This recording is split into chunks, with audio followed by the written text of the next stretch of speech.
ভাত খেতে এসে হোটেল থেকে মোবাইল চুরি করে নিয়ে গেল এক চোর। ঘটনা সোমবার বিকেলে 5:30 বিশালগড় ব্রিজ চৌমুহনী এলাকায় তৃষা হোটেল অ্যান্ড রেস্টুরেন্টে। জানা যায়, তৃষা হোটেল অ্যান্ড রেস্টুরেন্টের মালিক ভুবন সাহা প্রত্যেক দিনের মতো সোমবার বিকেলে নিজের হোটেলে আসা কাস্টমারদের খাবার দিচ্ছিলেন। তার মধ্যে সোমবার বিকেলে হঠাৎ করে ওনার দোকানে আসা কিছু কাস্টমার ভাত খাওয়ার পর দোকান থেকে দোকান মালিক ভুবন সাহার মোবাইল চুরি করে নিয়ে যায়। দোকান মালিক হঠাৎ দেখতে পায় ওনার ক্যাশ বাক্সের ওপরে মোবাইলটি নেই।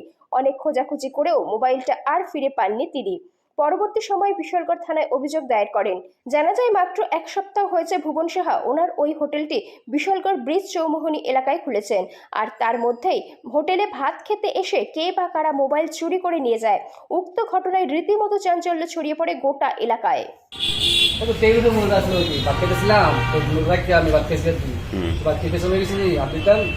কাস্টমার আছে তারা বাড়ি দিতে